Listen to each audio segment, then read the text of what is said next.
Madame, Monsieur, bonjour. C'est un plaisir de vous retrouver. La Cour commune s'intéresse ce matin donc à un sujet, une problématique qui touche assez de jeunes aujourd'hui. Il s'agit bien de la toxicomanie. Qu'est-ce que c'est? Pourquoi est-ce que on retrouve beaucoup de jeunes qui sont dans la consommation de ces substances toxiques? Nous allons en parler avec nos invités.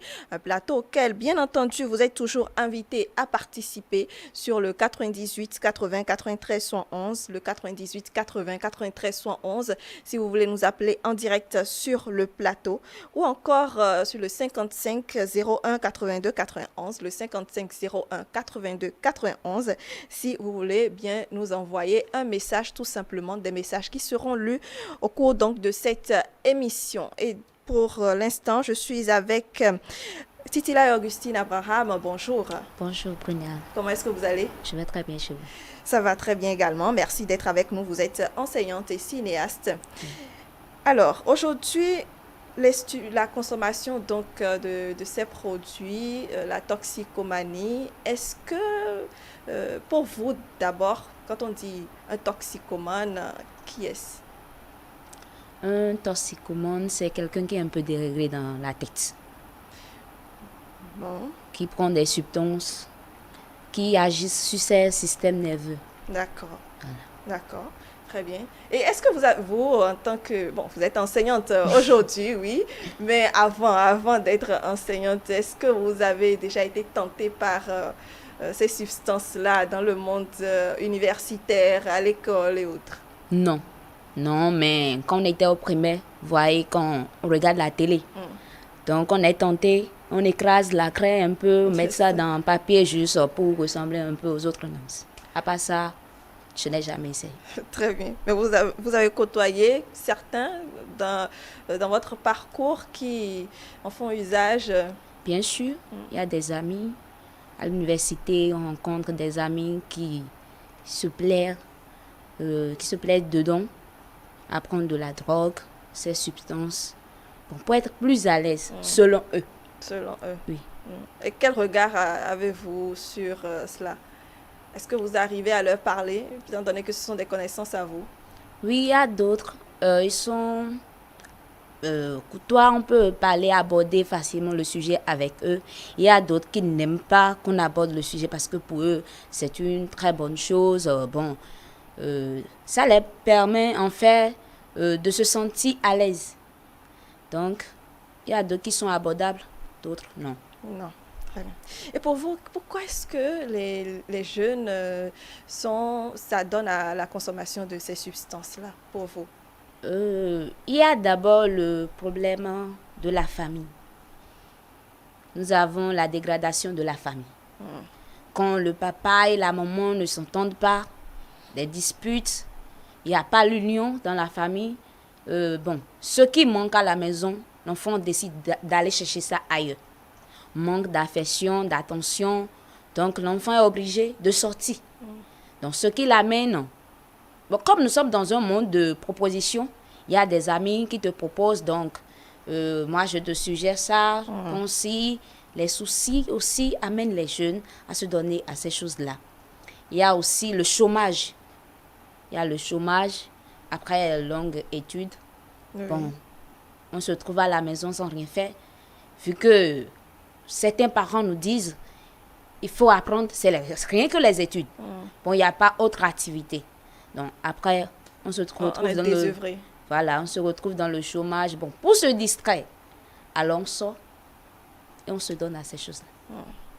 Eh bien, une situation auquel, bien sûr, une situation peut-être désolante parce qu'après, la situation de ces personnes-là n'est pas forcément à envier. Alors, je vous invite à faire peut-être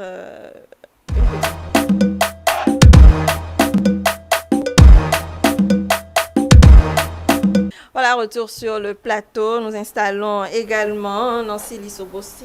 Bonjour.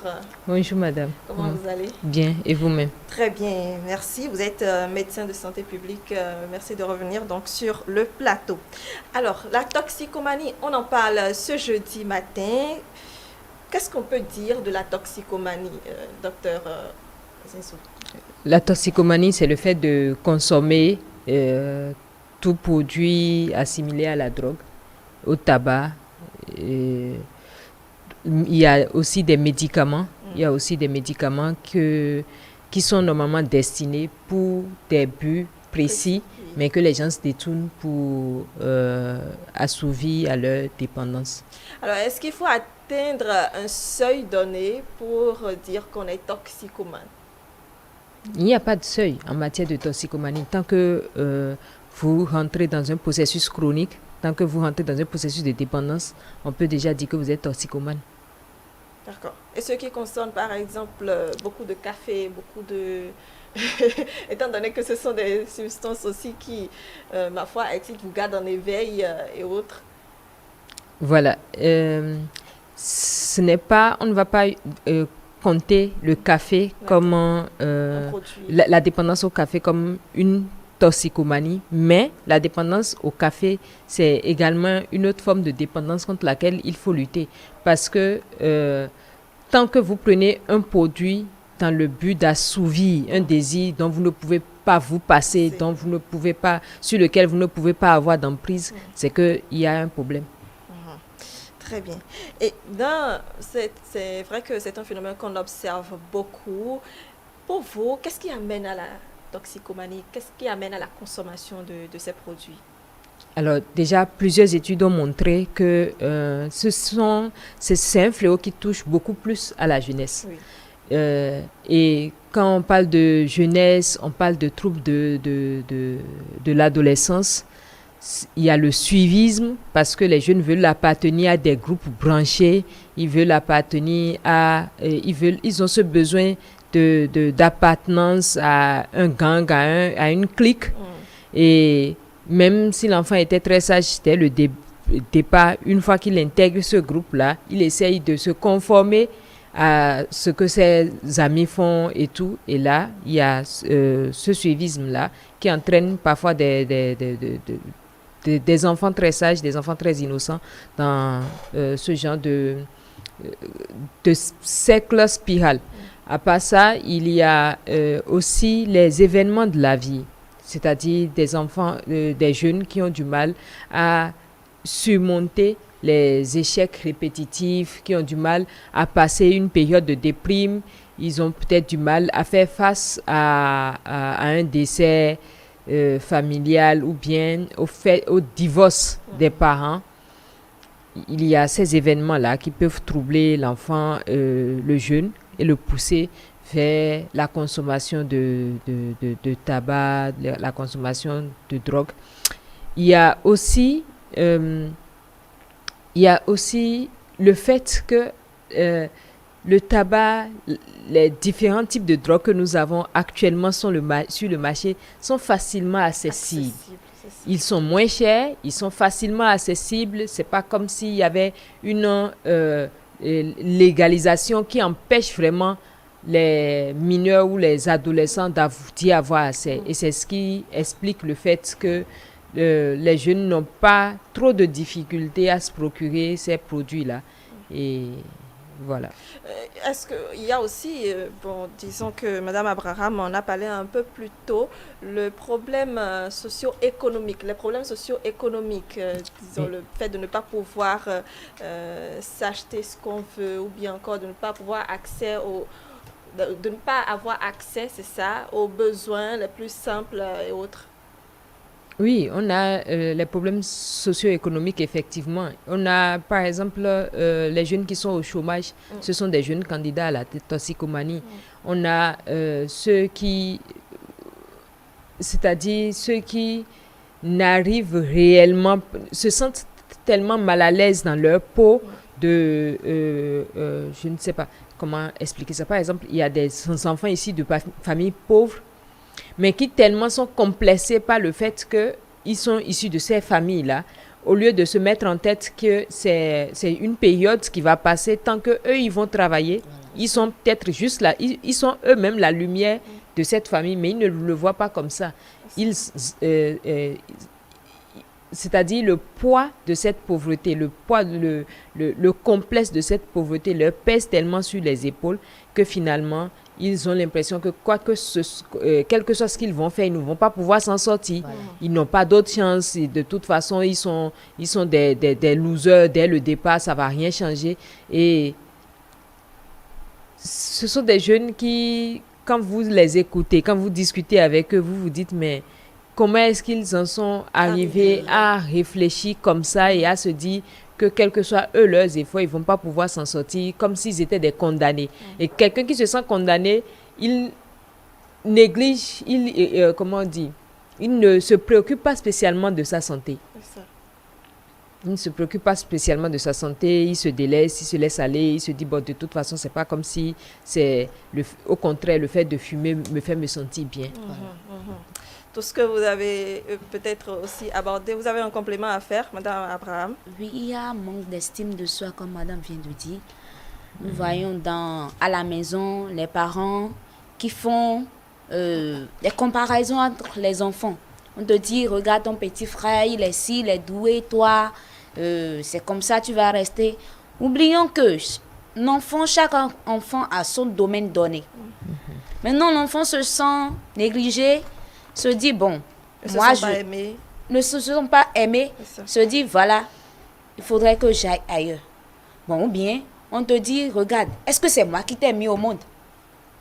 Bon, l'enfant à qui on dit, est-ce que c'est moi qui t'ai mis au monde, ira chercher sa propre famille ailleurs. Donc, en sortant de la maison, peut faire la rencontre des mauvais conseils. Et c'est comme ça, il se donne aux choses mauvaises. Ça commence. Alors, Docteur Dissou, j'ai quand même envie de vous demander, est-ce que vous en avez déjà côtoyé des personnes qui s'adonnent à la consommation de ces substances-là, des toxicomanes? Oui, j'ai déjà eu à gérer plusieurs cas.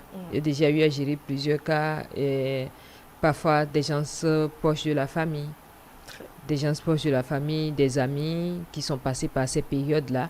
Et ce qu'il y a d'intéressant dedans, c'est de suivre quelqu'un, c'est d'accompagner quelqu'un, de le mettre en contact avec les personnes compétentes pour son suivi et de voir que cette personne arrive vraiment à passer le cap et à arrêter réellement de consommer des stupéfiants et à s'en sortir.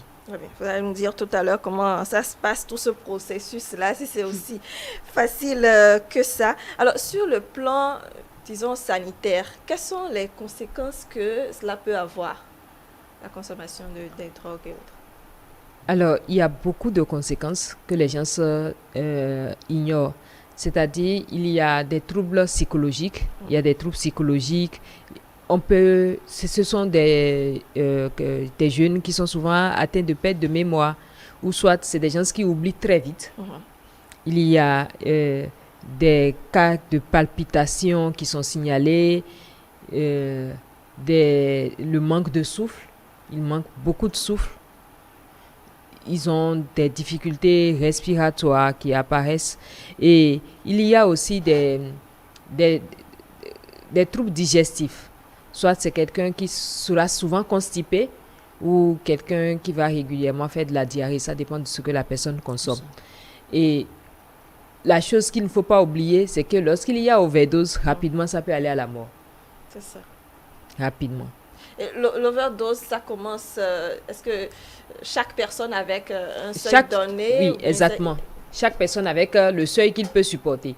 Et le problème avec la toxicomanie, c'est qu'on a toujours envie de plus. Voilà. On a toujours envie d'essayer un palier plus grand.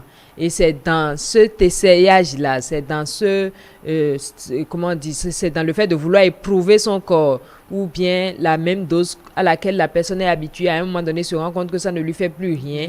Il faut forcément, il ne sent plus l'effet. Et c'est dans cette requête-là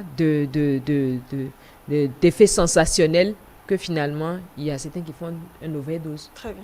Alors, Abraham, vous avez dit tout à l'heure que vous en avez aussi côtoyé des amis, des connaissances qui s'adonnaient donc à la consommation de ces substances illicites et autres. Qu'est-ce que, disons, par rapport à ces conséquences-là dont a parlé le docteur tout à l'heure, vous les voyez sur eux? Est-ce qu'aujourd'hui, quand vous avez un regard sur eux et ils sont sortis, comment est-ce qu'ils sont aujourd'hui? ceux qui acceptent vraiment se corriger, ce n'est pas facile. C'est petit à petit. Mais ceux qui refusent carrément, on voit que leur manière de parler diffère des autres. Ils pensent avoir toujours raison. Et il y a un problème de santé. Il y a le cancer. J'ai lu quelque part où on dit stérilité. Parce que quand l'estomac est gâté, il y a plus, on ne peut pas concevoir. Il y a beaucoup de problèmes, des conséquences. Il y a les zymes. Ce n'est pas tous les zymes. Il y a d'autres.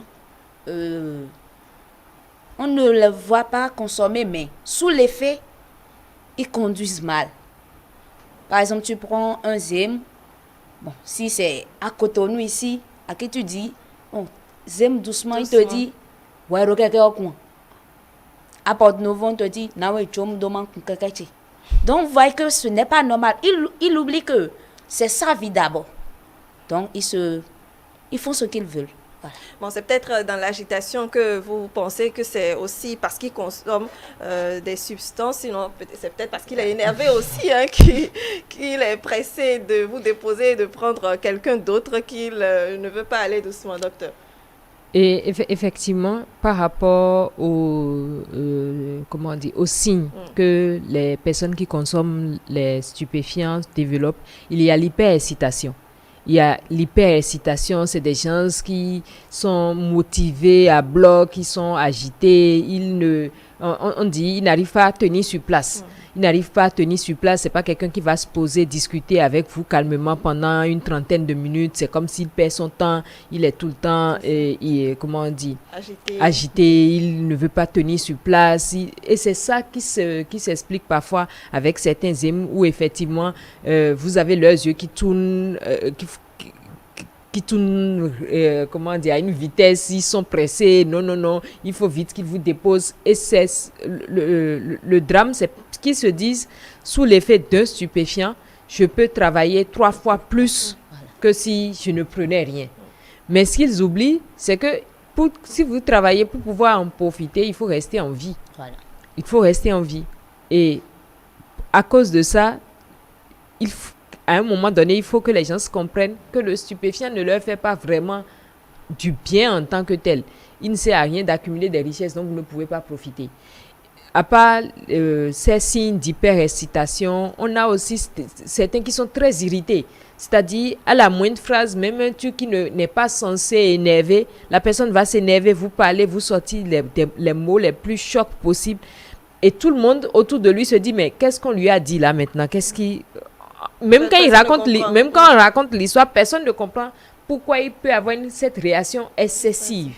Il y a aussi des signes d'anxiété. C'est des gens qui sont tellement anxieux, qui pensent, c'est-à-dire, dans un petit problème, eux, ils sont déjà dramatisés ça, ils sont tellement inquiets. Il y a suffisamment de signes qui font que même pour quelqu'un qui est juste observateur et qui commence à regarder et qui prête attention au comportement de l'autre à côté, peut se dire non, il y a quelque chose qui ne va pas avec celui-là. C'est surtout les parents qui doivent avoir un œil aussi regardant sur le comportement des enfants, étant donné que ça touche beaucoup de jeunes. Ça touche beaucoup de jeunes, mais de plus en plus, ça commence à toucher des adultes. Et non seulement les parents, mais aussi les conjoints. Il revient aussi aux conjoints de faire attention au comportement de l'autre. Surtout quand il y a chez les adultes, c'est souvent quand il y a des difficultés financières, quand il y a des problèmes, quand il y a des situations un peu compliquées, que si la personne ne prenait pas, la personne va commencer à prendre. Ou peut-être que la personne avait touché dans sa jeunesse et à un moment donné a essayé d'arrêter. Et une fois dans cette situation, elle se dit, je n'en peux plus, vraiment, quoi que ce soit, comment dire, c'est comme si la personne est dans une situation où elle ne voit pas le bout du tunnel. Ce sont des périodes qui peuvent repousser la personne vers cette dépendance-là. Très bien. Alors, nous allons installer un autre invité sur le plateau.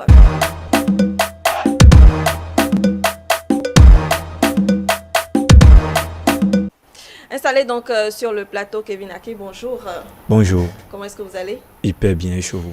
Ça va, merci. Vous êtes juriste. Merci de nous rejoindre sur le plateau. Nous parlons donc de la toxicomanie. Et chers amis téléspectateurs, n'oubliez pas que vous pouvez nous appeler pour vous dire votre ressenti, votre commentaire ou encore si vous avez déjà vécu la situation avec une connaissance, un ami ou qui d'autre encore sur le 98 80 93 111, le 98 80 93 111. Si vous voulez intervenir directement sur le plateau ou encore vous pouvez nous envoyer vos messages, vos commentaires sur le 55 01 82 91. Le 55 01 82 91. Alors, Kevin Aké, est-ce que vous avez déjà côtoyé des toxicomanes? Oui, disons ça de cette manière. Je voudrais déjà saluer les téléspectateurs. En fait, on dit souvent ubi biene, ibi patria. Ce n'est pas de l'incantation, c'est un maxime latin qui voudrait dire là où l'on est bien, là est la patrie. Il faut dire que certains jeunes, pour se sentir bien, pour se sentir dans leur peau, pour se sentir dans leur univers, en fait, trouvent que le meilleur véhicule, en fait, pour arriver à cela, c'est de passer à la drogue, c'est, disons, d'une manière ou d'une autre, la toxicomanie. Et donc, pour cela, ça dépend. Moi, mes premières expériences avec des jeunes de ce genre-là, c'était quand même en période de guerre, c'était en Côte d'Ivoire. Oui. Je me souviens, les crises post-électorales de 2011, il faut dire que beaucoup de personnes pensaient quand même frôler la mort. Et c'est dans ces cas-là que j'ai vraiment côtoyé ces personnes-là. Et disons, même des jeunes élèves, des jeunes étudiants qui voudraient quand même se disaient, bon, peut-être que je vais finir de prendre ça maintenant et demain je vais mourir. Il y a d'autres aussi qui se disaient, bon, je suis loin des parents. Certaines personnes se déplacent, quittent les parents. On suppose que vous avez quitté, disons, Ouessé pour venir étudier à Cotonou et que les choses ont commencé, par exemple, à Cotonou. Vous vouliez aller rejoindre les parents à Ouessé, mais vous ne pouvez pas. Oui. Certaines personnes ont dû prendre cela pour, comme on le dit chez nous, pour SATA. C'est un peu comme s'ils se sont donné quand même la dernière option de vie pour se dire, bon, je prends, je m'en vais. Si les rebelles me trouvaient en coup de chemin et qu'ils finissaient avec moi, bon, c'est ça. Mais s'ils ne finissaient pas avec moi, j'aurais une chance de voir mes parents, vous voyez. Donc, il y a certaines personnes qui le prennent juste pour se sentir bien, mais il y a certaines personnes qui le prennent pour pouvoir se trouver pour pouvoir se voir comme un super-héros dans leur univers. Ce sont eux qui commandent, ce sont eux qui ont la maîtrise du monde, ils sont les rois. Donc, vous voyez, c'est souvent ça.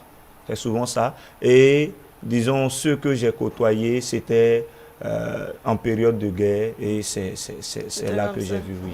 Très bien. Alors, docteur, je voudrais qu'on clarifie aux amis téléspectateurs de quelle substance exactement il s'agit quand on parle de toxicomanie. Il s'agit de la consommation de quelle substance? Alors, la toxicomanie, ça regroupe beaucoup de choses. On ne va pas parler de toxicomanie sans parler de tabagisme. D'accord. Parce que le problème avec le tabac, il y a la nicotine qui rend très vite dépendante. Et aujourd'hui, on sait que le tabac a pratiquement... le tabac a les mêmes conséquences désastreuses sur la santé. Et en matière de drogue, il y a les drogues légales dans certains pays, un peu comme le cannabis, le hashish, qui aussi doivent être pris à une certaine, comment on dit, pour qu'on ne parle pas de toxicomanie, c'est que voilà, c'est une certaine dose, c'est une certaine modération. Mais dès qu'on dépasse ça, c'est de la toxicomanie. Il y a les drogues illégales comme l'héroïne, la morphine et tous leurs apparentés.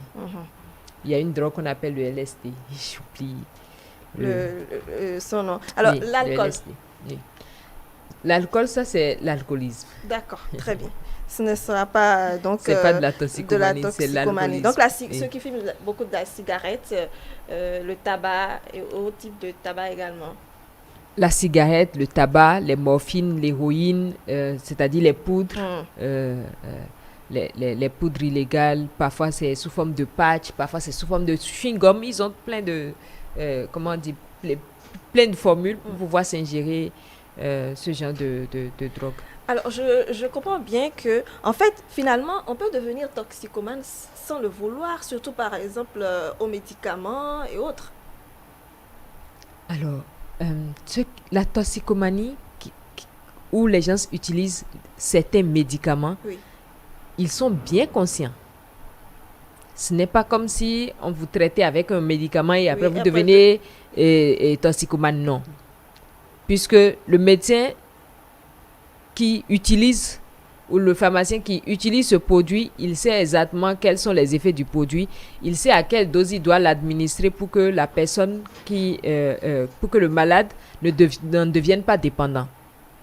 Mais le problème avec les toxicomanes, c'est parce que ces médicaments sont parfois plus accessibles et plus faciles pour, plus accessibles en matière de prix, en matière de moyens d'approvisionnement, plutôt que d'aller peut-être vers l'héroïne, qui est beaucoup plus compliqué à avoir, qui est beaucoup plus cher.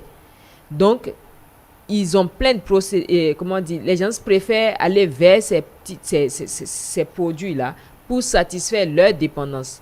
Et dans ce cas, on ne peut pas dire que ce n'est pas voulu. Ils savent exactement ce qu'ils font. Ils savent exactement ce que le produit va leur procurer.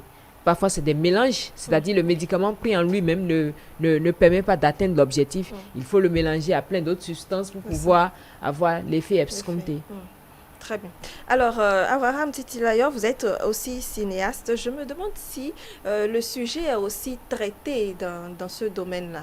Bien sûr, au cinéma, il y a ces sujets qui sont traités parce que quand on parle de cinéma, c'est un métier aussi qui a pour but d'enseigner, d'éduquer. Donc, pendant les réalisations, il y a des thèmes qu'on aborde pour sensibiliser la population sur la consommation de ces substances-là. Il y a souvent les gens disent que souvent ce sont les cinéastes ou bien ceux qui sont dans l'art qui consomment plus ces substances. Moi, je pense que c'est quand on n'a pas le contrôle de soi qu'on se donne à ces choses-là. Les sujets sont vraiment traités au cinéma. Au cinéma, très bien. Est-ce que vous avez déjà eu à jouer des rôles dans ce sens-là? Comment ça se passe réellement dans le cinéma si je dois être toxicomane? Bien sûr, souvent je n'ai pas ces rôles, mais il y a des rôles, on te donne, ça dépend de l'étude. On sait dans quel domaine tu es fort. Dans quel domaine tu peux plus t'en sortir. Les rôles comme ça, moi, j'aime ça beaucoup. Très bien. Alors, je voudrais qu'on s'intéresse aux activités. Tout à l'heure, on a pensé à nos amis conducteurs de taxi, moto, dont certains, peut-être par rapport à leur réaction, on se dit tout de suite qu'ils consomment quand même des produits qu'il ne faut pas. Est-ce qu'il y a des activités, justement, dans lesquelles on est plus porté à la consommation de ces produits, Monsieur Akin? Pour vous. Merci. Bon, pour moi, déjà que si le docteur me le permet, déjà qu'on parle beaucoup de dopage en matière de sport et autres, je pense que cela déjà pourrait nous dire que dans ces domaines-là, généralement, ça circule d'une certaine manière. Mais dit qu'il y a des activités spécifiques, je ne crois pas. Parce que c'est vrai que se sentir bien, souvent, a trait quand même au métier qu'on fait.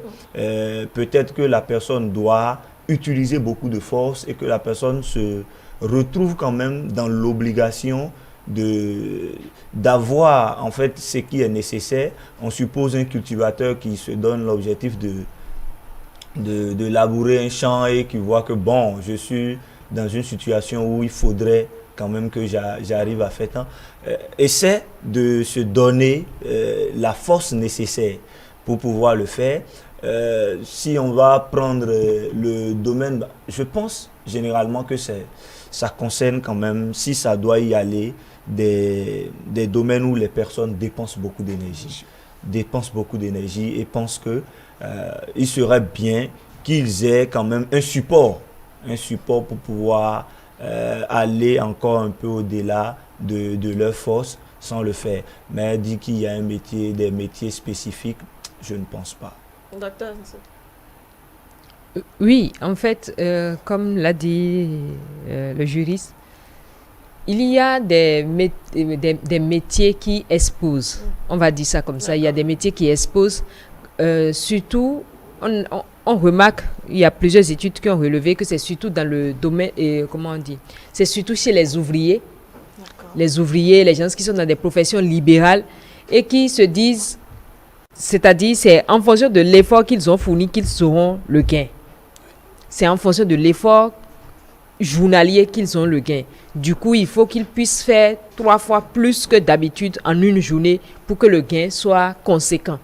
Et c'est ce genre de calcul qui les encourage en quelque sorte parfois à se livrer à ces risques-là. La plupart des toxicomanes savent que leur toxicomanie leur est néfaste, est mauvaise pour leur santé. Mais par la dépendance, ils n'arrivent plus à s'arrêter. À un moment donné, la drogue va les ruiner. Ce n'est pas incapable, la drogue va finir par les ruiner. Et à un moment donné, ils sont obligés de travailler, pas forcément pour s'accomplir, mais travailler pour pouvoir assurer cette dépendance-là, pour pouvoir subvenir aux exigences de cette dépendance-là. Et finalement, ils ne sont pas dans une vie. C'est des gens qui parfois gagnent beaucoup d'argent, mais parce que la drogue est là, ils doivent aussi prendre beaucoup d'argent. Ils sont là et leur vie ne fait que tourner en rond. Alors, quand on reçoit un toxicomane, disons, dans un centre de santé, comment on fait avec lui?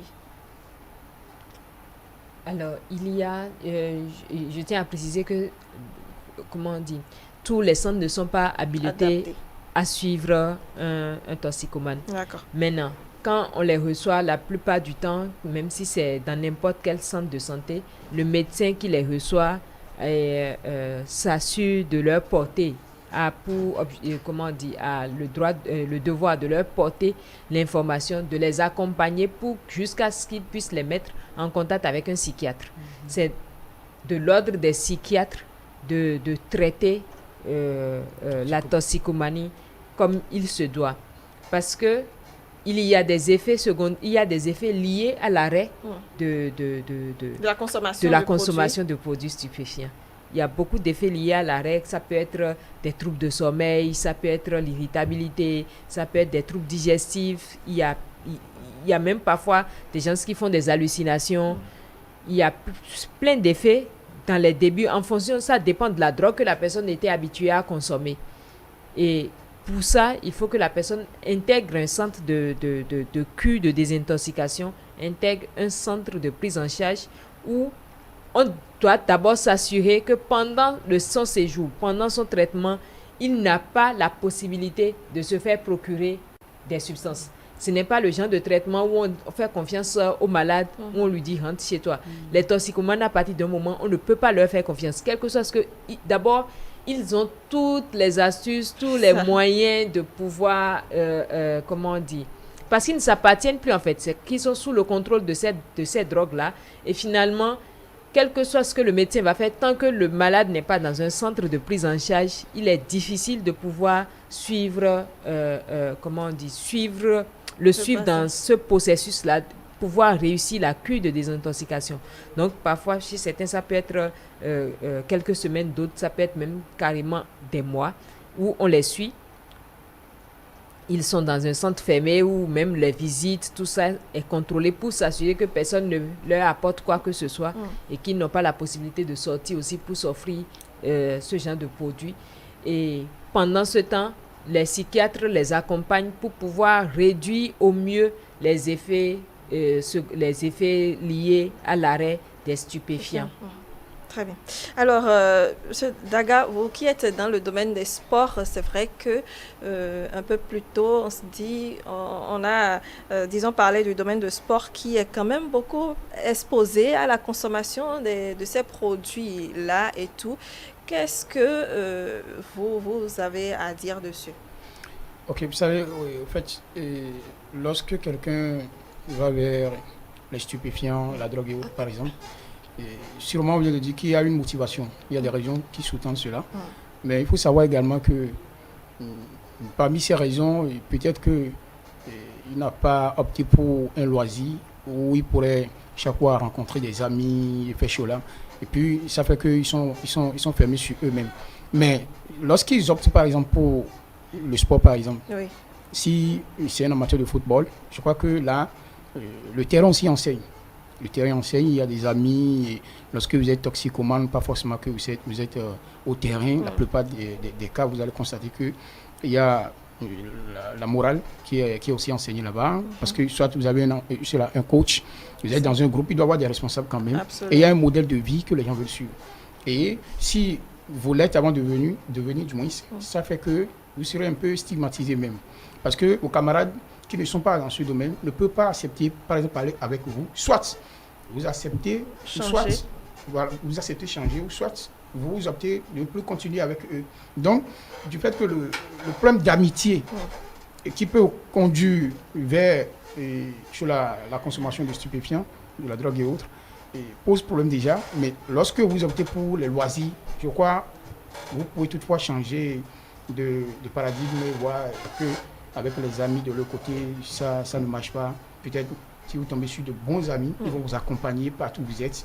Ensemble, vous êtes ensemble, parce qu'on comprend les choses. Lorsqu'on se construit les amitiés comme ça, après les jeux, on est à la maison aussi, peut-être à l'école aussi, on se donne des conseils. Et si l'autre, le toxicomane là, il n'est pas peut-être chrétien, l'autre peut toutefois l'amener à commencer une église. Peut-être l'église aussi enseigne les valeurs du genre. Donc l'essentiel, c'est comment faire pour changer la mentalité de celui-là qui a opté pour la consommation de drogue. Si le milieu dans lequel il est, soit quand bien même il est dans le sport, il est en train de faire cela, il communique, il vit avec d'autres toxicomanes encore, le problème se pose. Donc il faut forcément qu'il y ait une personne, soit externe, mais qui a une vision sur eux, de les assister, puis de leur prodiguer des conseils et parce qu'ils atteignent l'objectif. Néanmoins, on peut toutefois être dans ce domaine, opter pour les loisirs et autres, et vivre, et être dépendant de la toxicomanie. Parce qu'il y a du grand stars, même qui fument, et puis c'est une passion pour eux. Pour eux, le fait peut-être c'est apprendre à oublier ou à vivre autrement. Mais le grand problème, c'est l'assistance. Et puis, il faut savoir faire les amitiés surtout. Très bien. Monsieur Akin, assistance, se faire des amis, quelle autre chose, selon vous, peut aider, je pense, un toxicomane à s'en sortir? Je pense que, déjà, quand on a parlé d'assistance, je crois que l'ami sur le plateau a essayé de bien détailler le point, parce qu'il ne faudrait pas se faire assister par quelqu'un même qui a besoin d'assistance. Et vous allez vous faire assister par exemple par d'autres personnes qui sont dans le cas, c'est compliqué. Et je pense que la meilleure des solutions, c'est de chercher à rencontrer un docteur, et c'est important. Parce que le docteur va vous permettre quand même d'essayer de... Les médecins savent en fait ce qui est bon ou ce qui n'est pas bon. Et donc ils sauront vous dire, ah, voilà, ne fais pas telle chose, voilà, ne fais pas telle autre chose. Mais l'environnement compte beaucoup. L'environnement compte beaucoup parce que ce soit le témoignage, que ce soit tout ce qu'on dit ici, on retient en fait que c'est l'environnement en fait qui change la personne.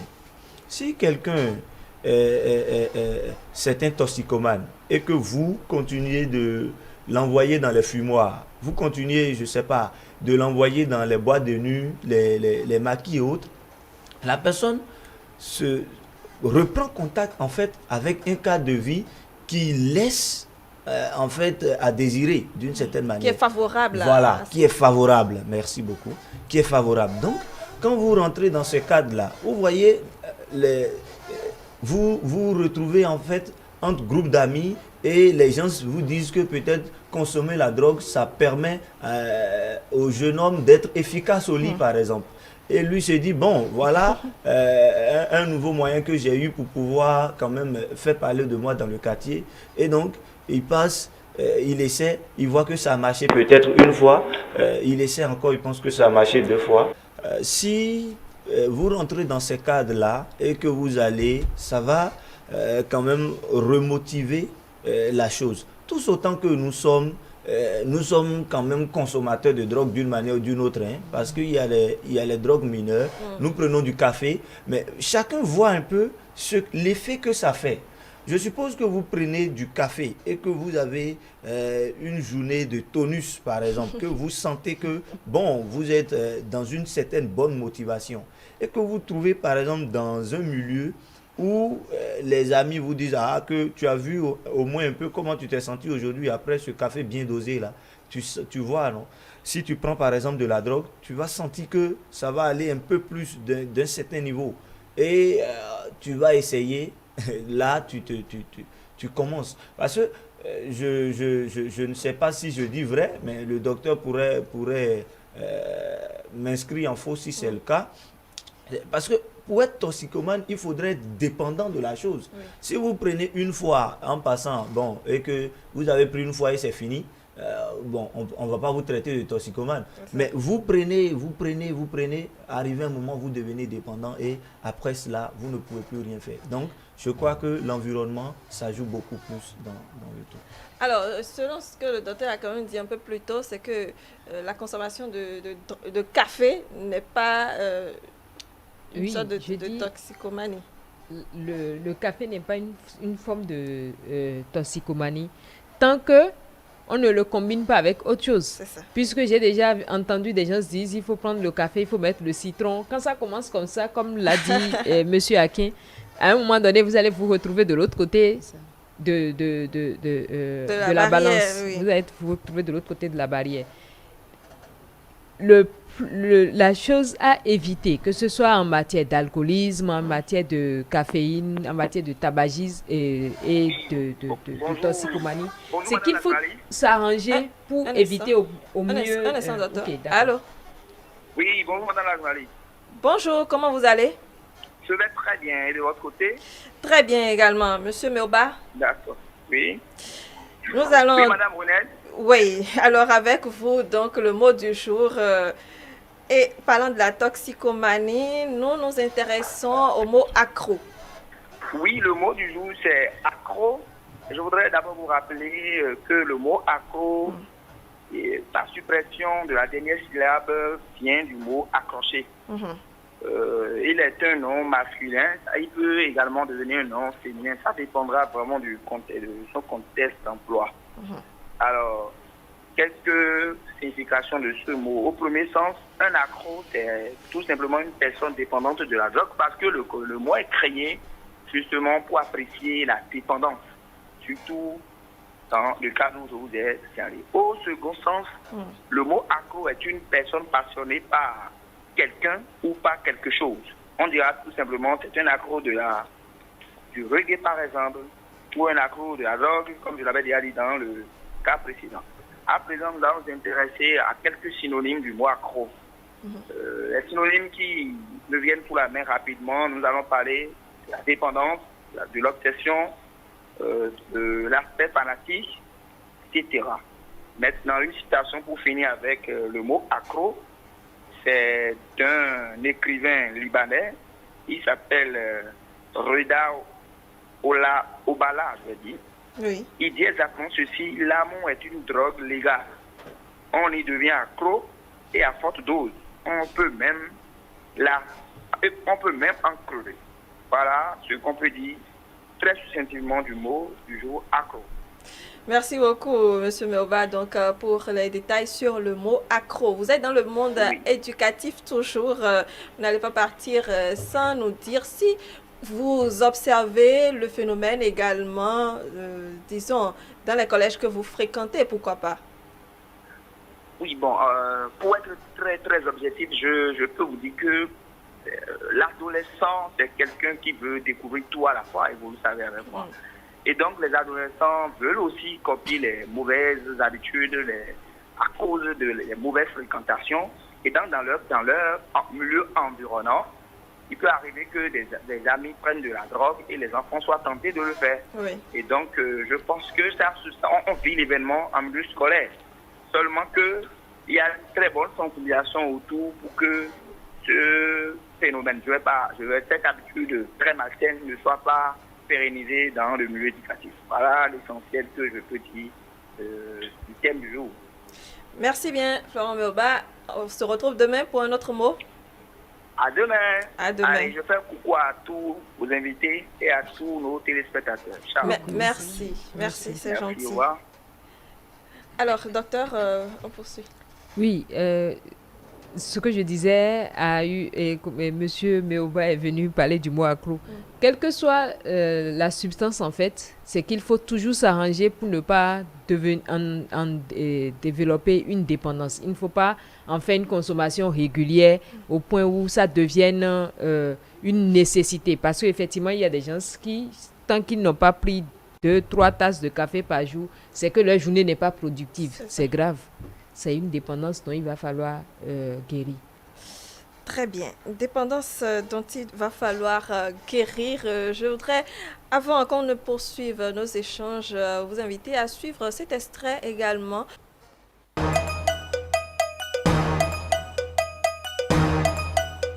Concernant la consommation de la drogue à bas âge, c'est un fléau qui gangrène la société.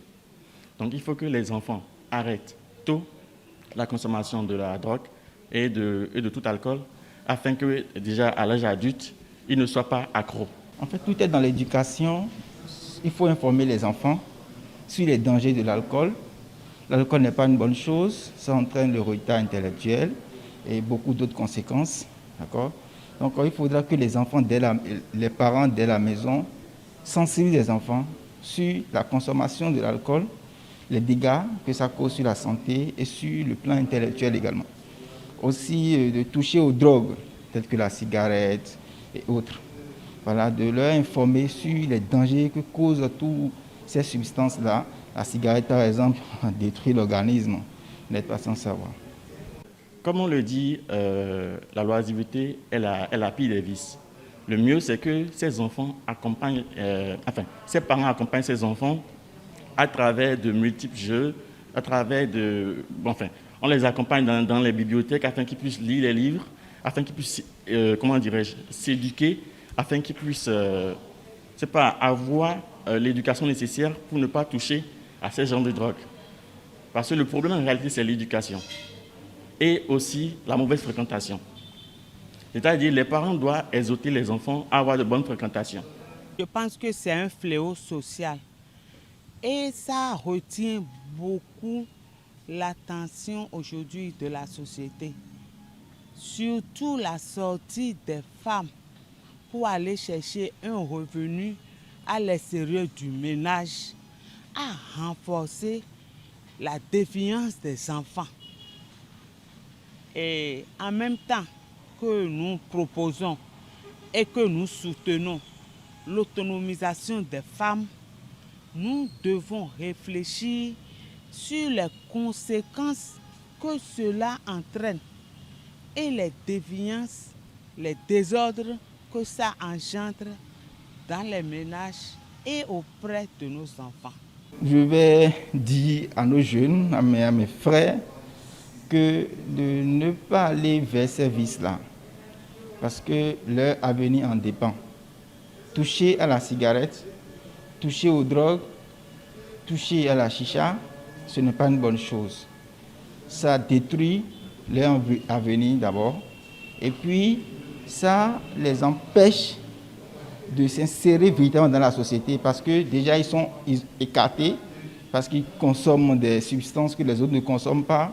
Donc voilà, ça peut déjà leur entraîner, ça peut déjà hypothéquer leur avenir.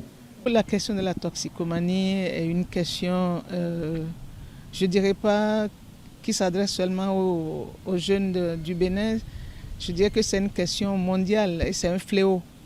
J'appelle ça fléau en ce sens que les enfants de toutes catégories, quand on voit le continent américain, quand on voit l'Asie ou l'Afrique, les enfants aiment s'adonner, toutes catégories confondues, filles et garçons, à la consommation des produits que j'appelle euphorisants, parce que la drogue, c'est pas seulement le chicha qui est à la mode aujourd'hui dans les boîtes de nuit. C'est des plantes également. Ça prend toute forme c'est également des comprimés que les industries pharmaceutiques produisent. Et puis les enfants le prennent pour des raisons diverses, filles comme garçons, tous âges, jeunes, moyens et vieux. Ils le prennent pour des questions, on peut trouver des questions de déséquilibre mental. Les parents ne se sont pas entendus, et les enfants se réfugient dans la drogue, dans les produits pharmaceutiques, dans les plantes et dans la chicha aujourd'hui, juste pour se donner un équilibre mental. Souvent, moi j'ai eu à faire des recherches sur cette thématique qui est vraiment actuelle et qui retient l'attention d'ailleurs de plusieurs partenaires au développement. Avant, ce n'est pas qu'on éduquait autrement les enfants. Mais aujourd'hui, avec la télé, les différentes chaînes où on ne voit l'acteur le plus apprécié, le plus brillant, en train de casser les vitres, de boire du chicha avec ses collègues au bord de la mer, de prendre des cigarettes, de faire ceci, cela. Les parents ne sont peut-être pas là et disent, mais les enfants n'ont qu'à voir la télé. Automatiquement, quand les parents quittent, peut-être ils sont en train de voir des dessins animés et quand le parent sort, il commence par aller identifier les chaînes qui montrent ces images et simplement par imitation, il commence par adopter le comportement de ces gens-là. Parce que le meilleur acteur doit prendre la plus grosse cigarette, bomber la poitrine, monter sur un cheval, faire ceci, cela. Et rapidement, ça a entraîné une défiance chez beaucoup de nos jeunes. Et il y a même des écoles secondaires qui sont reconnues pour ça, où on ne sait pas, il y a des groupes qui se forment et qui se construisent et qui s'agrandissent parce que les enfants se reconnaissent par ce mauvais comportement. Ils ne veulent pas que les parents sachent. Et souvent, quand les parents sont au courant, c'est déjà souvent tard. Donc, c'est vraiment un problème de suivi des parents, suivi de la mère, mais aussi suivi du père. Vraiment, c'est un problème crucial. Un problème qui dépasse même mon entendement. Parce que une drogue, ce n'est pas une bonne chose. La cigarette n'est pas une bonne chose.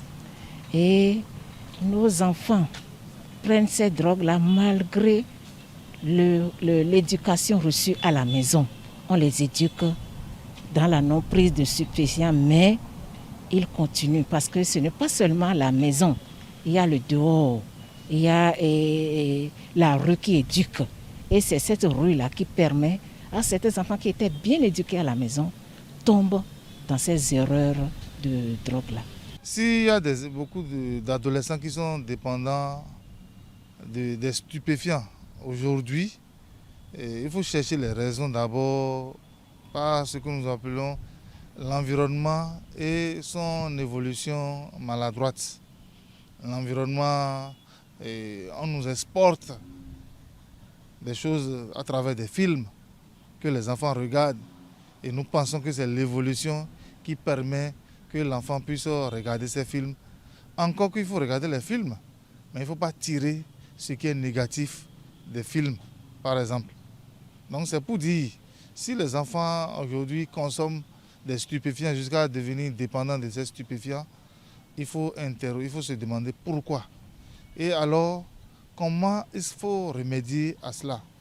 Pour remédier à cela, il faut leur projeter peut-être des films qui montrent le danger, ou bien les conséquences négatives, néfastes. Des gens qui sont tombés malades, des gens qui ont eu le mal au niveau des poumons et autres, à montrer des clichés qui prouvent que consommer des stupéfiants, consommer de l'alcool et autres stupéfiants, c'est dangereux pour la santé et ça ne fait pas de vous l'homme que vous pensez être. Parce qu'il y en a qui disent nous consommons cela pour notre équilibre psychologique et autres. Au fait, c'est des gens qui sont stressés et qui s'ignorent. Et or, le stress peut être réglé autrement. Quand vous avez des situations de stress, il faut se rapprocher en principe des spécialistes pour se déstresser. C'est comme celui qui a le palu, il faut qu'il aille prendre les médicaments de paludisme chez le spécialiste, un médecin ou encore un pharmacien et autres. Donc, si les gens sont malades psychologiquement et sur le plan comportemental, il faut qu'ils aillent vers les spécialistes pour trouver la solution à cette situation malheureuse.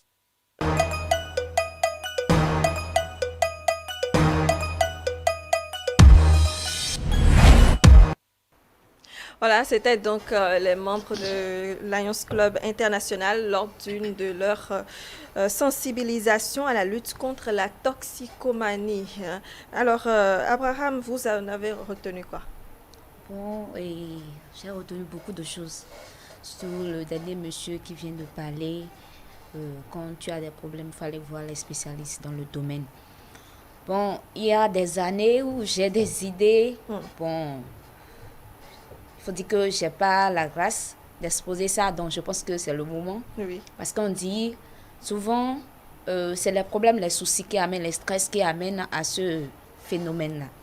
Donc, je sais que le gouvernement fait beaucoup de choses. Et il y a nos centres de films.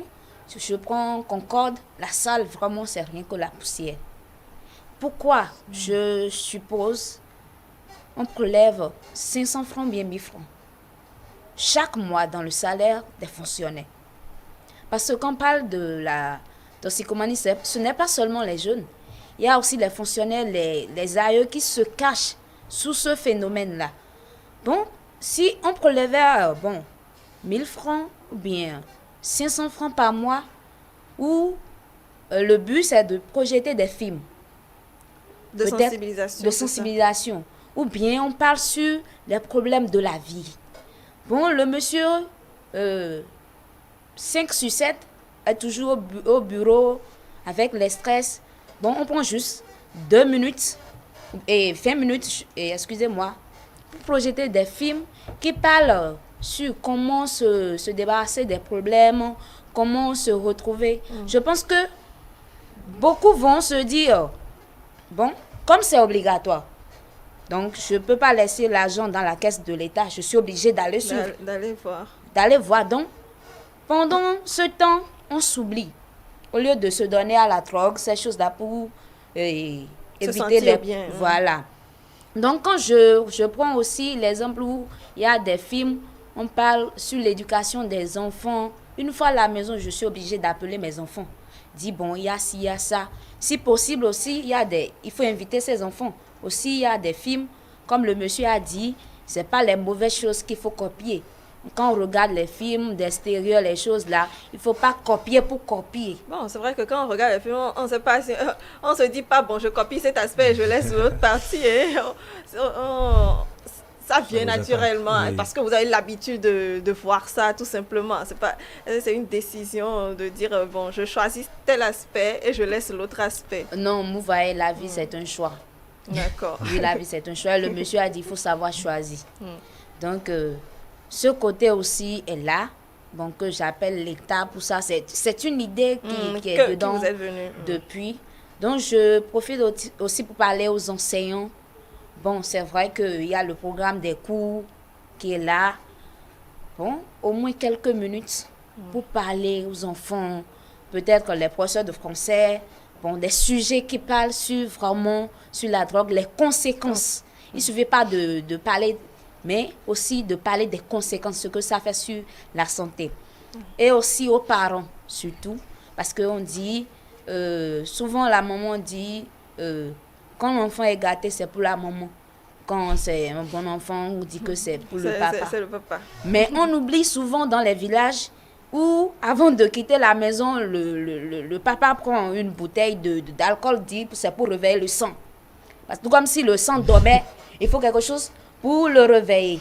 Donc comme ça, l'enfant qui grandit dans cet environnement voit que bon, mon papa aussi, il y a d'autres personnes qui invitent même leurs enfants. Bon, je t'habitue, on ne sait jamais demain. Bon, pour ne pas être influencé par tes amis, il faut prendre un peu. Donc l'enfant qui voit ça déjà, bon, il y a quelque chose, il y a des substances pour réveiller le sang. Donc de l'alcool, on passe à la drogue. Donc il faut savoir faire, il faut savoir ce qu'il faut faire devant les enfants, il faut être exemplaire. Très bien. Kevin Aki. Oui, moi je retiens principalement 3 choses. Premièrement, il y a une chose qui m'énerve beaucoup, c'est la chicha. Oui, je pense dans tous les restaurants aujourd'hui. Je pense que quand quelqu'un prend volontairement sa bouche et en fait un champement de moto pour faire sortir des choses, en fait, il faut voir cette personne-là et laisser cette personne en fait. Pourquoi ? Parce que je ne suis pas médecin, mais je constate que il faut de l'effort. Parce que même dans la chicha, il y a ceux qui aspirent et qui ont des difficultés à faire sortir beaucoup de fumée. Et il y a d'autres qui aspirent et font sortir beaucoup de fumée. C'est-à-dire que même dans ça, là encore, il y a des efforts qu'il faut faire pour se tuer. C'est-à-dire vous voulez vous tuer, mais vous devez faire de l'effort pour vous tuer encore. Donc, il y a ça que je retiens. Je retiens aussi une chose, c'est que j'ai compris qu'il faut aller, on va pas à pas. C'est-à-dire que vous commencez. Moi, je connaissais par exemple un ami qui avait un comprimé, par exemple, qu'il prenait. C'était un élève, quand je le connaissais, il était en classe de terminale. Il quitte l'école, il vient à la maison, il ne trouve pas à manger. Vous voyez le gars, il prend sa cigarette, 2 cigarettes, il fume, il boit de l'eau dessus, un repas encore au cours. C'est que jusqu'à aujourd'hui, je n'ai pas encore compris en fait si la cigarette remplace de la nourriture pour lui en fait. Vous voyez? Mais lui par exemple, il commençait à arrivé à un moment, la cigarette, c'est un peu comme si ça ne suffisait pas. Il prenait un comprimé, il prenait la moitié.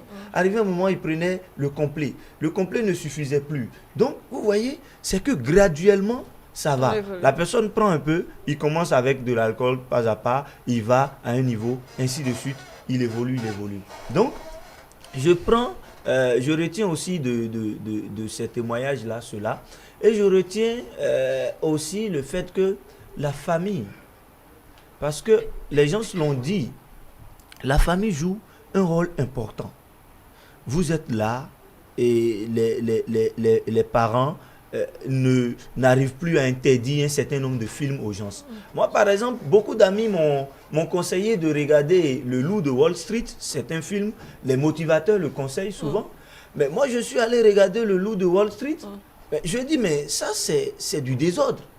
On ne peut pas prendre un film où on dit, par exemple, c'est un film de motivation, qui est laissé quand même, disons, à la possession de la jeunesse. Et c'est un film de drogue où l'acteur ne fait que consommer de la drogue. Ils sont dans l'avion, ils ne pensent qu'au sexe, ainsi de suite. Quand c'est comme ça, en fait, le problème c'est que on ne peut pas choisir forcément. Vous voyez, c'est que vous voyez la chose, vous voyez que la personne qui est dans la bonne position, la personne sur qui vous devez prendre l'exemple fait ça. Ça voudrait dire que si moi-même je prenais, je vais aussi devenir comme ça. Vous voyez? Donc il y a ça. Les parents doivent cadrer. C'est vrai qu'ils ne sont pas à tout moment là, mais pour le petit moment où ils sont là, ils doivent dire ça là on ne fait pas, tel film on ne regarde pas, ainsi de suite. Très bien. Alors avant de donner la parole au docteur et bien sûr à M. Daga sur l'élément, je vais permettre que, Mme Abraham nous quitte dans quelques secondes, donc un mot de fin très rapidement. Bon, je vous remercie beaucoup. Je suis très fière d'être ici ce matin. Et pour finir, je vais dire, moi je ne suis pas docteur, mais ceux qui abordent ou bien ceux qui font la rencontre de ces personnes qui abusent ou bien qui se cassent sous ces substances, je les conseille d'avoir un esprit d'amour pour aborder, parce que quand je ne me sens pas à l'aise, je ne peux pas me laisser à la personne qui vient vers moi pour dire mon problème. Donc, il faut d'abord un état d'amour, d'affection, leur prouver qu'ils ont raison. En réalité, ils ont raison. Parce que pour eux, c'est ça. C'est ça, oui. Donc, il faut d'abord les comprendre en réalité, mais avant de... Ils ont raison, mais leur ramener que ce n'est pas la meilleure méthode pour s'en sortir. Donc, vraiment, merci. Merci beaucoup, Titilayo Augustine Abraham.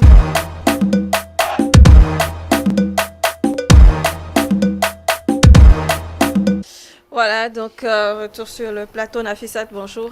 Bonjour Brunel, amis téléspectateurs, bonjour. Vous allez bien ce matin? Ça va très bien.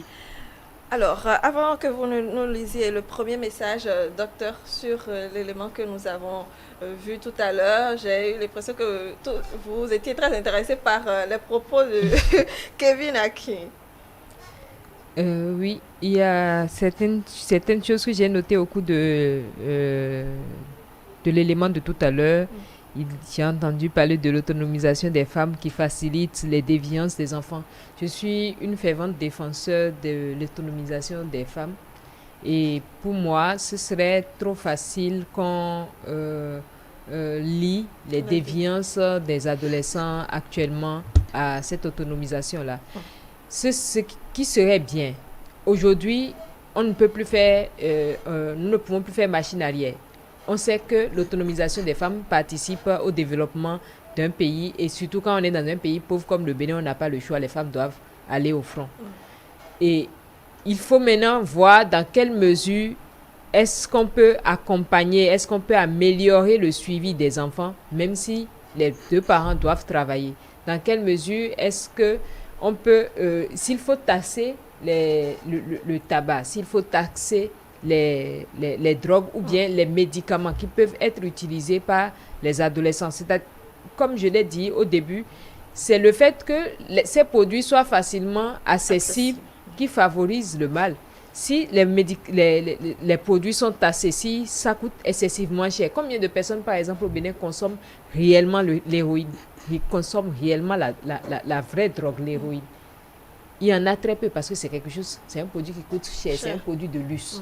Du coup, les gens se rabattent sur les autres produits facilement accessibles qui peuvent essayer de leur apporter quelque chose dont les effets sont semblables à ce qu'ils recherchent. Donc, il revient peut-être aux législateurs de voir dans quelle mesure créer des lois qui compliquent ou bien qui vont mettre à mal tous ceux qui, d'une manière ou d'une autre, vont pouvoir avoir accès à ces substances-là, au moins pour dissuader les jeunes. Il y a aussi la banalisation des actes. Il y a, c'est-à-dire, quelques années en arrière, les mêmes choses que des gens allaient faire, et tout le monde va crier, tout le monde va dire « Ah non, c'est pas possible », tout le monde va critiquer. Aujourd'hui, quand ça se passe, on banalise. C'est ça, c'est plus accepté. C'est comme si c'était plus accepté, c'est comme si c'était dit qu'un parent vienne se plaindre parfois dans une école que son enfant a eu accès à la drogue. Parfois même, vous écoutez des histoires qui ont eu lieu dans certains établissements de la place, et vous vous demandez donc le parent, ou même parfois, on convoque le parent dans l'école de l'enfant pour lui dire on a trouvé votre enfant en possession d'une substance, et le parent qui banalise, qui demande si c'est pour ça on l'a dérangé, à cause de ça lui il a annulé sa réunion pour venir assister à un tel truc. Il y a cette banalisation des actes là, cette banalisation des faits de société qui encourage parfois, c'est-à-dire on trouve qu'il n'y a rien de très grave. Il y a des actes qu'on pose aujourd'hui et les gens se trouvent qu'il n'y a rien de très grave. Et tant que ça va continuer, la jeunesse va continuer à s'enfoncer, à descendre plus bas, plus bas, plus bas. Très bien. Nafissat? Nous avons eu quelques messages sur la thématique de ce matin. Nous allons commencer par Arafat qui nous dit: j'ai suivi depuis le début l'émission et je crois que tous les aspects possibles sur le sujet ont été abordés. Tout ce que je peux compléter est que nous devons continuer la lutte contre la toxicomanie. Absolument, la lutte contre la toxicomanie qui ne peut s'arrêter en si bon chemin. Et M. Daga. Oui. Vous savez, la lutte contre la toxicomanie, on est encore très très loin, mais on ne va pas se décourager. Je crois que nous sommes dans un pays où le cadre juridique, sur la législature du moins, est bien clair, et avec les ONG également qui abondent dans le même sens. L'État doit pouvoir aussi renforcer son arsenal. Et le plus grand, c'est les centres d'éducation, les écoles, par exemple.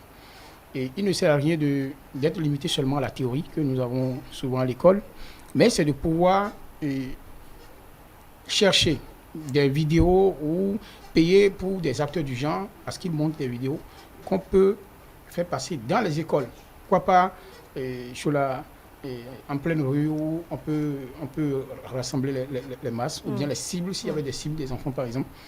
Et c'est dans ce cadre, par exemple, que JIPSEP Bénin, le groupe international de promotion des cultures événementielles, monsieur le directeur, nous avons opté, par exemple, d'aller vers le sport.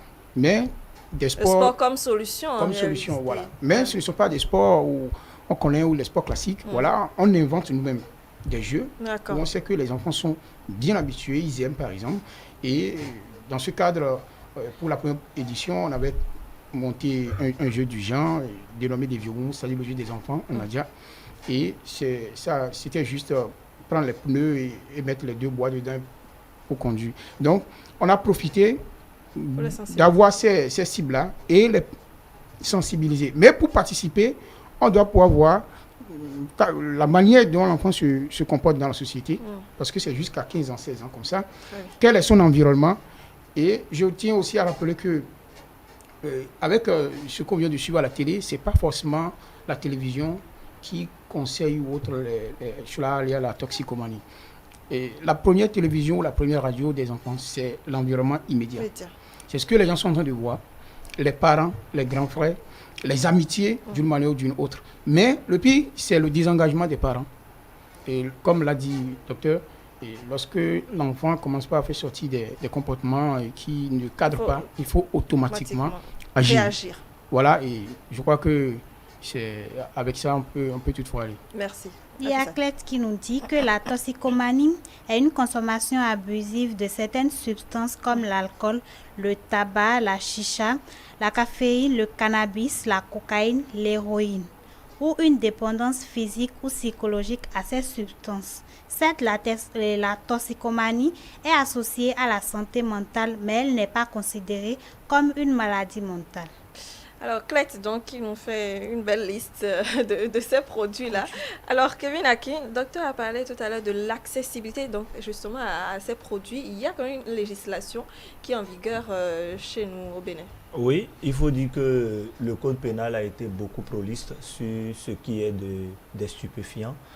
Je pense même que tout le titre, la session 5 ou 6, 5 exactement, a été consacré en fait à la répression de tout ce qui est stupéfiant, que ce soit à la production, que ce soit au trafic et autres.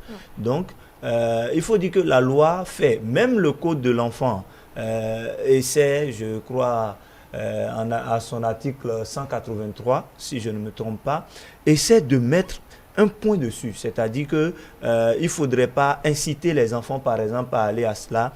Il ne faudrait pas, lorsque vous faites le trafic, lorsque vous produisez, par exemple, tout ce qui est produit stupéfiant et autres, la loi punit. Mais est-ce que en réalité, le fait que la loi punit empêche les gens d'y aller? C'est ça, en fait. La loi essaie de mettre le cadre. C'est-à-dire le jour où on vous attrape, c'est ce jour-là que, disons, la loi essaie de vous mettre dans le cadre. Mais si on ne vous attrape pas, par exemple, les gens se cachent, on voit que la police, souvent, démantèle d'une certaine manière les réseaux, les ghettos et autres.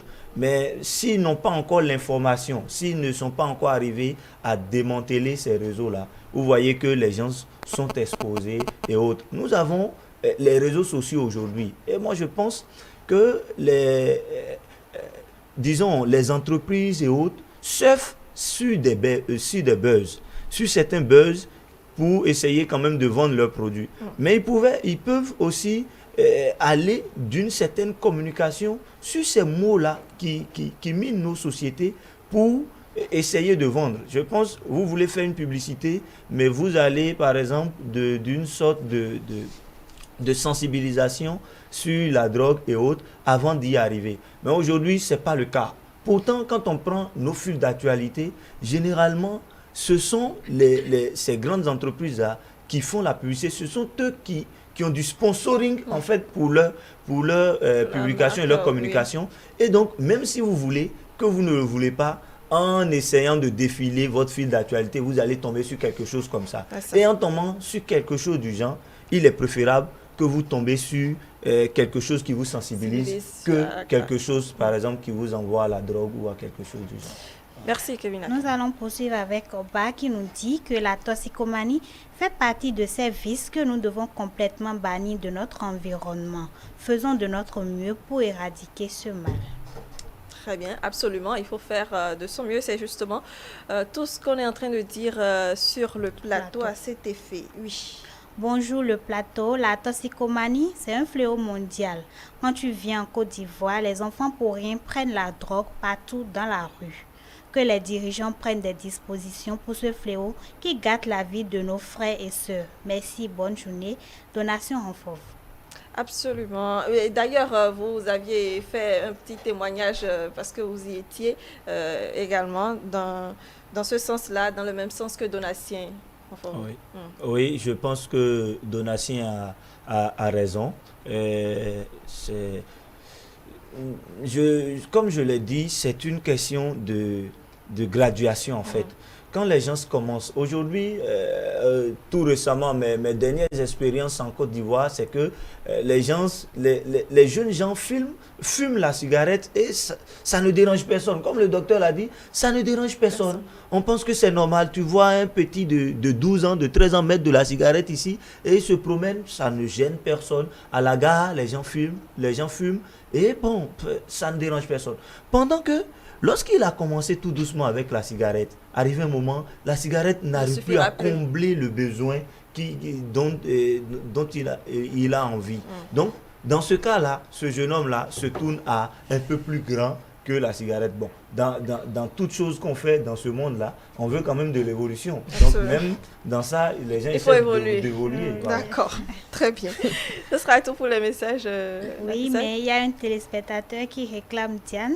Bonjour télé, je vous suis depuis le Burkina. Ce matin, je constate l'absence de Diane Onyodje sur le plateau. J'espère qu'elle va bien. Alors, chers amis téléspectateurs du Burkina, ne vous inquiétez pas, Diane va très très bien. On pourra la retrouver dès lundi matin à 7h. Donc, soyez toujours au rendez-vous. Elle va super bien. Docteur, pour continuer donc, parce que nous avons encore quelques minutes, pour un parent justement, on parle des jeunes, des enfants qui s'adonnent donc à la consommation de ces produits-là. Pour un parent qui remarque ce genre de choses chez son enfant et qui n'arrive plus à réagir, comment est-ce qu'il faut faire? Il faut très vite aller vers les psychiatres. Très vite, parce que en fait, un parent ne peut pas déjà suivre son enfant pour s'assurer qu'un enfant qui est sous l'emprise, puisque la dépendance, surtout chez les jeunes, elle est très rapide. Oui. Il suffit de quelques semaines après le début de la consommation du stupéfiant pour que le jeune en devienne accro, pour qu'il développe sa dépendance. Et pour un parent, ça va être difficile de l'aider à faire sa cure de désintoxication tout seul.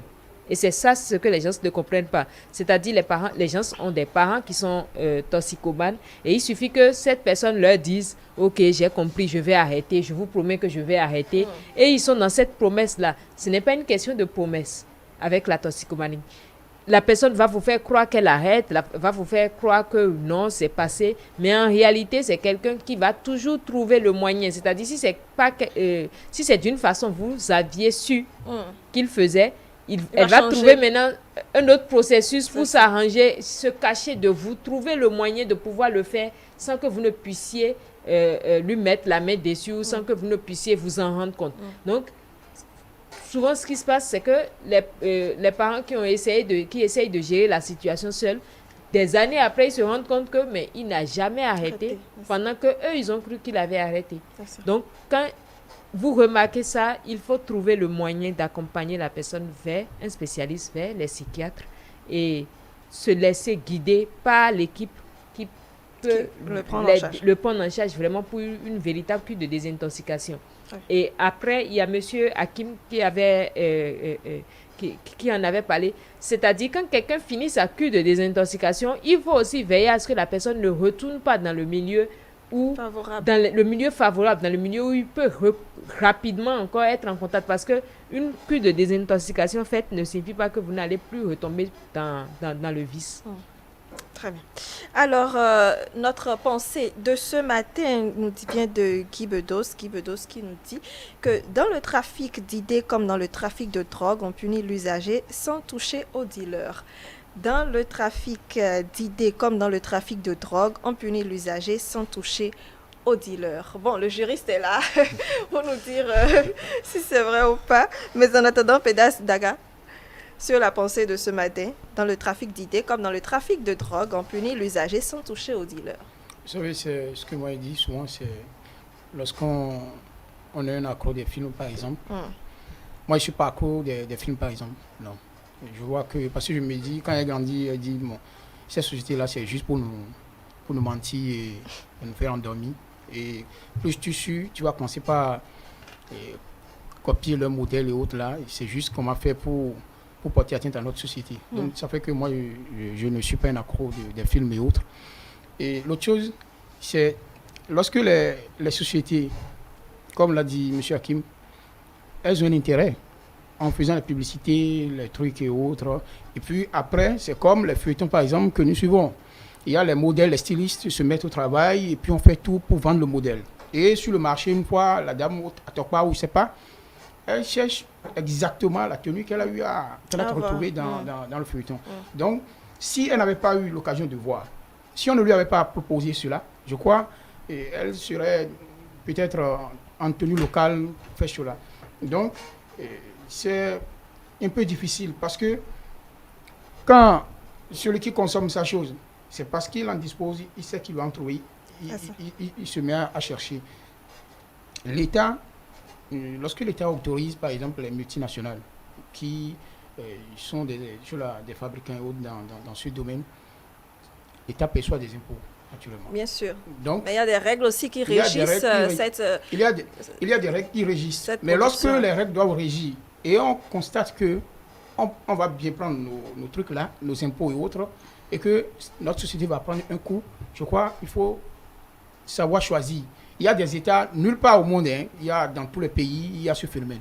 Mais c'est qu'il y a dans des pays où on peut dire que le problème n'est pas aussi grave que ça. Ouais, lorsque vous allez par exemple en Arabie Saoudite, j'ai jamais été, mais il sait que chez eux, il y a l'apport de la religion. Mais c'est des trucs qui sont bien contrôlés. Et comme ça se passe en Côte d'Ivoire où papa et maman, c'est pas comme ça. Merci. Kevin Aki, la pensée de ce matin. Oui, il faut dire que la pensée prise littéralement, je serai contre la pensée, mais dans le fond, je peux être d'accord. Parce que littéralement, même juridiquement, le dealer, il est puni. Parce que lorsque vous faites le trafic, lorsque vous faites, vous produisez, vous êtes puni, correctement et bien. Mais dans l'idée, c'est pour dire qu'en fait, le dealer, je vois une certaine métaphore autour du dealer. Je vois une certaine image. On voit le dealer un peu ici comme la grande société. On voit le dealer un peu comme celui qui a beaucoup d'argent, qui est derrière, qu'on n'arrive pas forcément à vite atteindre. Voilà. Donc, si on prend le dealer dans ce sens-là, on pourrait dire que oui, c'est vrai, c'est ceux qui consomment dans les petits consommateurs qu'on arrive vite à appréhender, mais les poids lourds, les durs qui sont derrière la vente et autres, c'est toute une méthode, c'est tout un processus pour pouvoir les appréhender. Merci. Nafissat. Concernant cette pensée, je suis d'avis parce que quand on veut prendre celui qui fume ou bien celui qui consomme de la drogue, on ne va pas directement vers le dealer. C'est à travers lui qu'on peut avoir le... Et ces gens de personnes ne dénoncent pas vite ceux qui leur procurent ces substances-là. Donc, la pensée, elle est juste. Et aussi, j'aimerais dire que si beaucoup tombent dans ces vices aujourd'hui, c'est parce qu'ils copient tout ce qu'ils voient. D'autres prennent et d'autres fument, pas parce qu'ils ont envie, peut-être à cause du froid ou d'autres choses. Mais beaucoup ne comprennent pas, mais tout ce qu'ils voient, ils ont envie de faire la même chose. Et en plus, ils ne le font pas bien parce qu'ils ne consomment pas la bonne qualité. Oui, il faut de l'argent pour avoir la bonne qualité, hein, même si ça a aussi ses conséquences sur la santé. Il faut dire que Guy Bedos est né le 15 juin 1934 à Alger et est décédé le 28 mai 2020 à Paris. C'est un humoriste, artiste de musical, tout simplement, un acteur scénariste français. Docteur, oui. Pour finir, oui, vous allez rassembler tout ce que vous vouliez dire et pour finir. Alors, par rapport à cette pensée, la pensée, quelque part, elle est très juste parce que si on a des toxicomanes, c'est parce qu'il y a les substances qui sont déversées sur le marché. Est-ce qu'on peut fermer la porte à ces substances? Est-ce qu'on peut supprimer ces substances? Est-ce que ça ne réglerait pas, en gros, une bonne partie du problème? Tant que les produits sont accessibles, il y aura des toxicomanes. On va se battre, on va essayer de sensibiliser et ça, c'est un travail que surtout vous les journalistes, le corps médical doit continuer à faire. C'est vraiment de sensibiliser dans les écoles, sensibiliser les personnes qui sont dans les professions libérales pour qu'elles puissent comprendre que ça ne leur apporte pas réellement un bénéfice, le fait de consommer des stupéfiants pour pouvoir être plus productif. Merci Nancy Lissogossi. Juste une phrase. Oui, je mets l'accent aussi sur la sensibilisation. Je pense que on ne peut pas supprimer, mais on doit continuer la sensibilisation juste pour dissuader les enfants de ce phénomène. Nafisat.